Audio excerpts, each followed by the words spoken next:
Goeiedag en baie welkom by vandag se aanlyn boodskap. Dit is die begin van 'n nuwe kwartaal en ons gaan hierdie kwartaal so 'n bietjie onsself in die voete sit van Bybelkarakters wat met Jesus te doen gehad het. Om vir onsself bietjie te vra, wat was die invloed van hierdie fisiese ontmoetings van die Bybelkarakters met Jesus en hoe kan dit ons help om ook opnuut 'n ontmoeting met ons Here Jesus Christus te hê. Maar voordat ons daarna kyk, gaan ek vir ons 'n stuk lees uit Psalm 127. As die Here die huis nie bou nie, swoeg die wat daaraan bou te vergeefs. As die Here die stad nie beskerm nie, waak die wat dit beskerm te vergeefs. Te vergeefs dat hulle vroeg opstaan en laat gaan slaap, om met moeite 'n bestaan te maak. As die Here nie in beheer is nie, dan is dit alles te vergeefs, dan is dit alles 'n gejaag na wind. Mag ons dit besef, soos ons ook hierdie kwartaal ingaan, en mag die Here in beheer wees van ons lewens. So genade en vrede vir jou, van God ons Vader, ons Here Jesus Christus, en die Heilige Gees. Die eerste Bybelkarakter waar ons gaan stil staan, is 'n man met die naam Nikodemus. En ek gaan sommer dat hy self vir julle so 1 of 2 goeters vertel van sy ontmoeting met ons Here Jesus Christus.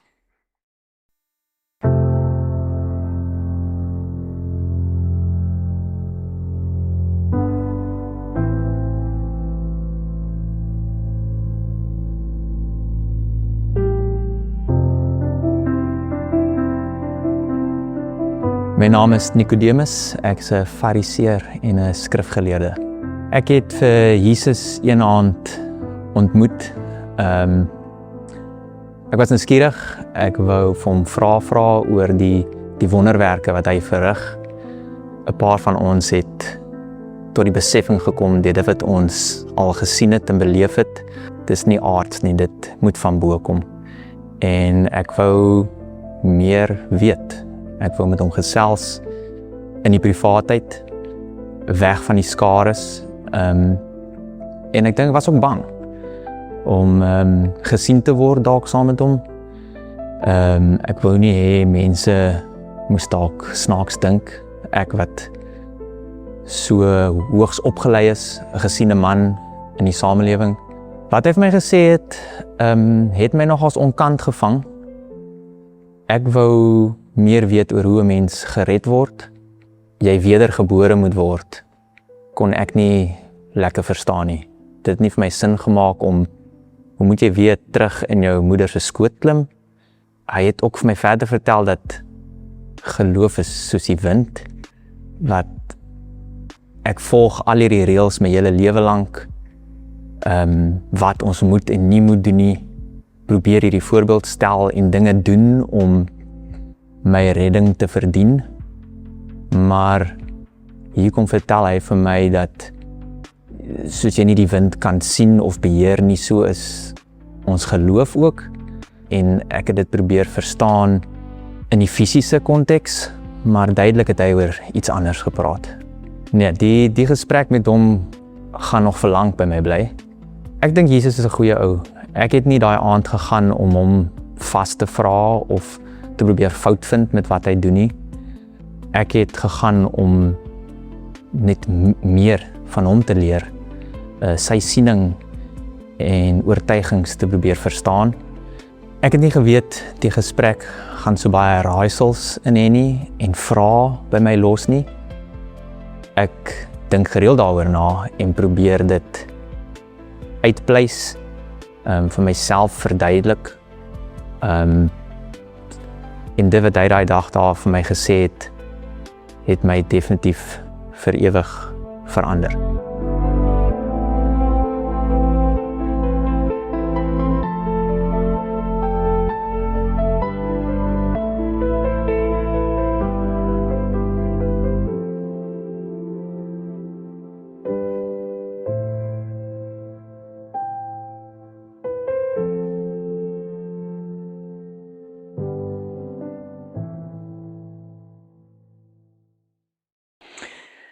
Hierdie is so 'n kragtige gesprek wat ons in Johannes 3 kry, en ek wil graag begin met die teksgedeelte net voor Johannes 3. In Johannes 2 vers 23 staan daar, terwyl Jesus vir die viering van die Paasfees in Jerusalem was, het daar baie mense tot geloof in hom gekom, toe hulle die wondertekens sien wat hy doen. Maar hy het hom nie op hulle verlaat nie, omdat hy geweet het hoe hulle almal is. Hy het nie nodig gehad dat iemand hom iets van die mens vertel nie, want hy het self geweet hoe mense is. Nou ons gesels vandag en ons kyk vandag na die gesprek wat Jesus gehad het met Nikodemus.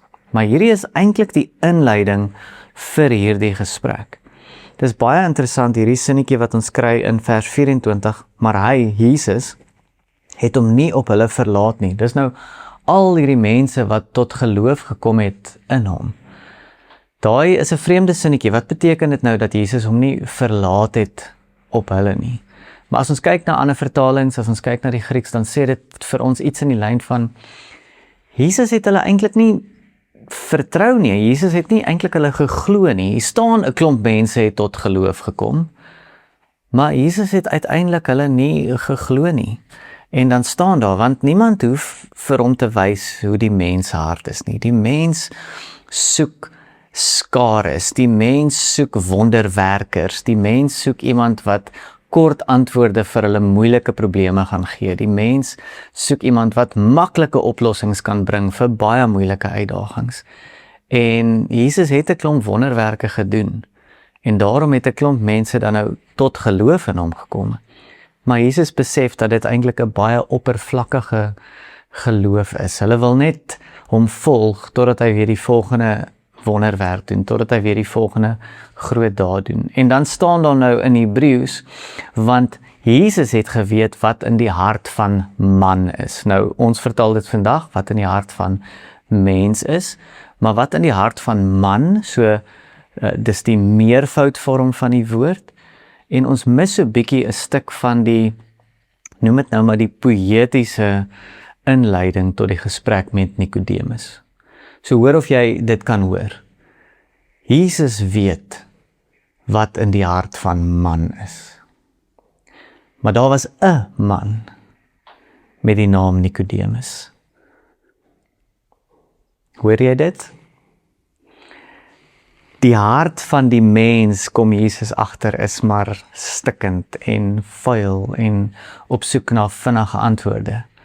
Maar daar is hierdie een man, hierdie 'n man, daar is 'n man met die naam Nikodemus, wat deel van die fariseërs was, wat met Jesus kom praat het, en hy het nie sommer enige tyd met Jesus kom praat, hy het met Jesus spesifiek in die aand kom praat, en in die drama het ons gehoor, dat daar 'n paar verskeie redes is, hoekom Nikodemus spesifiek in die aand kom praat het met Jesus. Miskien wou hy nie raak gesien word nie, miskien was hy bang geweest, miskien wou hy net eenvoudig weg van al die skares afkom, of 'n stuk alleentyd saam met Jesus hê, maar hoe dit ook al sê, Nikodemus het nie na Jesus toe gekom met die fariseer hoed op, met die ek wil Jesus uitvang hoed op, met ek het al die antwoorde nie. Nikodemus kom na Jesus toe met 'n stuk opregtheid, met 'n stuk broosheid. Ek is 'n fariseer, ek is eenkant gesit vir God, maar dit voel vir my asof daar dinge in ons tradisies en godsdiens begin skeefloop het, dat ons die punt mis. Want hy begin natuurlik hoor hoe sy vriende, die ander fariseërs, sê ons moet Jesus uit die pad uitkry, maar as hy kyk wat Jesus doen, as hy hoor wat Jesus sê, dan prikkel dit hom, dit maak vir hom sin. En Jesus spaar hom nie eintlik verskriklik baie nie, Jesus gee vir hom maar 'n klomp raaisels. Hy sê vir Jesus, ons weet dat u van bo afkom, dat u 'n gesiene rabbi, leermeester is, en dat dit wat u doen, moet van bo af wees. En Jesus sê nie, dankie vir die kompliment, of ek is bly, daarom sien die fariseërs my ook as iemand wat goed is nie. Jesus antwoord hom dadelik en sê vir hom, as jy nie van bo af weer gebore word nie, dan kan jy nie die ewige lewe kry nie. En dan vra hy 'n baie praktiese vraag.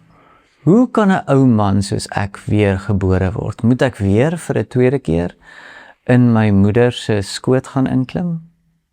Hoe kan 'n ou man soos ek weergebore word? En Jesus gee hom nie eintlik 'n reguit praktiese antwoord nie, maar Jesus sê vir hom dan, as jy nie in water en deur die Gees, as jy nie deur water en deur die Gees gebore is nie, dan kan jy nie die ewige lewe kry nie. En wat vlees is vlees, en wat gees is gees. So Jesus kom sê vir hom, daar moet iets met jou gebeur. Daar moet iets in jou lewe gebeur, dat jy 'n geestelike wedergeborenheid beleef in jou lewe, waar jou identiteit skuif van wat ook al jou geboorte-identiteit is, in my en jou geval dalk wit Afrikaner, in Nicodemus se geval 'n Fariseer, Jood, belangrik gesiene status, familie, bloedlyn. En dis die interessante ding van Nicodemus. Nie net sy identiteit het gelê in sy bloedlyn nie, maar selfs sy redding het gelê in sy bloedlyn. Ek is gered want ek het Joodse bloed in my. En Jesus kom sê, nee, jy mis die punt. Daar moet iets met jou gebeur. Jy moet weer gebore word. Jy moet 'n nuwe identiteit in Christus kry. En dan sal jy die ewige lewe kan kry. Dis interessant hoe hierdie gesprek eintlik 'n heilige koei gesprek is. Nicodemus kan enige tyd hierso sy speelgoed uit die kot uitgooi en kwaad word vir dit wat Jesus sê. En vir Jesus dieselfde ding. Jesus kan hierso alles wat hy teen die Fariseërs wil sê, kan hy vir Nicodemus sê, maar dit is uiteindelik 'n baie mooi respekvolle gesprek. En daar is 'n klomp teksgedeeltes in die Bybel. Spreuke 15 begin om te sê dat 'n sagte woord bring kalmte waar daar aggressie is. Ons lees in 1 Petrus 2 vers 15 lees ons dat ons altyd moet bereid wees om 'n antwoord te gee van die hoop wat in ons leef, maar doen dit altyd met 'n sagtheid en met eerbied vir God. Ons gaan boelie nie ander mense met die woord, of gaan boelie ander mense met die waarheid. Ons doen dit altyd uit 'n plek van nederigheid, sagtheid en eerbied vir God. En onthou, terwyl ons met iemand anders praat, is dit God se beeld wat voor jou staan. So ons praat altyd met eerbied as ons met ander mense praat. Ons leef in 'n tyd waar dit baie maklik geword het om vanuit die skares klippe te gooi en nog anonieme klippe ook nog te gooi. Veral as ons kyk na sosiale media, hoe opgewonde mense raak om te beklei met mekaar en sommer net mekaar lelik te sê. En as ons in ons groepie is, dan is dit maklik om die ander groep sleg te sê.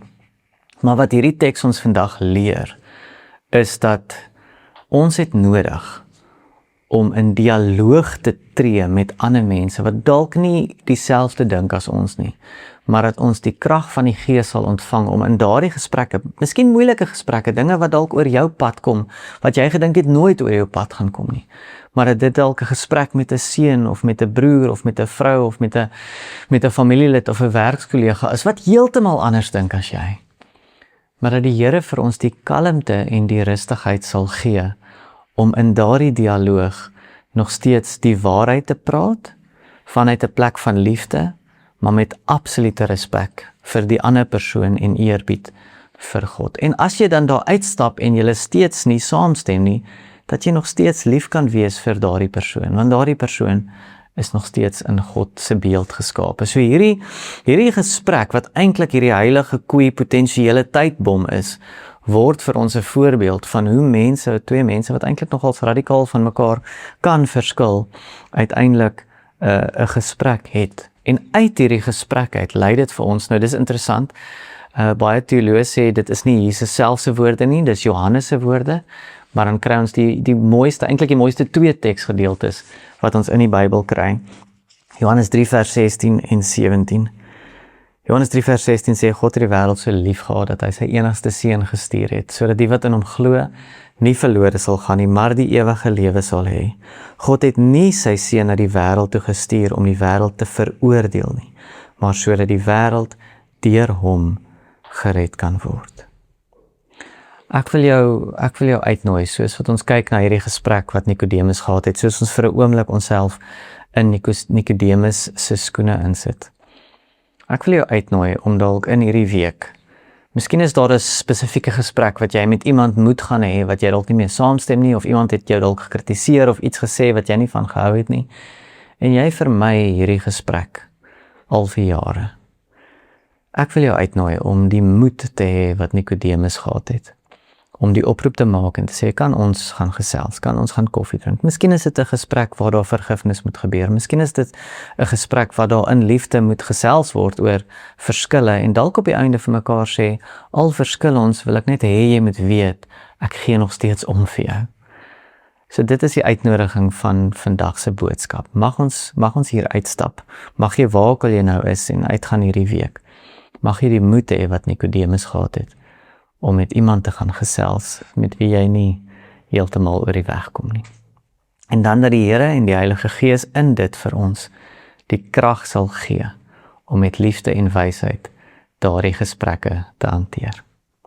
Dit is vir my interessant, daar was 'n klomp jare terug, is daar 'n debat gewees oor die twee verskillende maniere van doop, kinderdoop en volwasse doop, en die een groep sê, mens kan nie kinders doop nie, want hulle kan nie hulle geloof bly nie, die ander groep sê, ons kan kinders doop, want die doop is 'n geskenk van God af, dit is nie 'n reaksie op iets wat God gedoen het nie, en die volksmond sê dat die vergadering geopen is met die woorde, dames en here, die bewys dat die Heilige Gees binne in jou aan die werk is dat jy vandag, al is hierdie 'n moeilike tema om oor te gesels, al raak ons passievol en vurig oor hierdie tema, is dat jy vandag jou opinie met kalmte en die liefde van die Heilige Gees kan deel met die groep, en dat die gesprek ook toe in daai gesindheid gebeur het. John Stott sê, die Gees waarin ons die waarheid met ander mense deel, is net so belangrik soos die waarheid wat ons met hulle deel. Die Gees waarin ons optree, soos wat ons die waarheid met ander mense deel, is net so belangrik soos die waarheid, die inhoud wat ons deel. Amen. Hemelse Vader, dankie dat ons vir 'n oomblik in Nikodemus se skoene kan staan. Vir 'n oomblik eintlik verwonderd kan wees met die geleentheid wat Nikodemus gehad het om met die lewende Here te gesels. En dat hy vir hom uitgedaag het en dat hy vir hom van dinge vertel het wat hy nie mooi verstaan het nie en met meer vrae eintlik as antwoorde gelos het. Here, vra ek dat u vir ons dieselfde doen. Kom help ons, Here, om goeie vrae te vra. Here, kom help ons om u te soek, intiem te soek, in ons stilte tyd, in ons gesprekke met ander, as ons by die kerk saam, as gemeenskap van gelowiges, as ons buite by die werk, of by die skool, of by die huis is, waar ook al ons is, Here. Mag ons u soek, mag ons goeie vrae vra, mag ons 'n stuk intimiteit met u nastreef. Ons bid dit in Jesus Christus se naam. Amen. Ek hoop jy sien uit na die res van die kwartaal en die res van die karakters wat ons ook na gaan kyk. Ontvang die seën van die Here. Die Here sal jou seën en jou beskerm, en die Here sal tot jou redding verskyn en jou genadig wees. En die Here sal jou gebede verhoor en aan jou sy vrede gee. Amen.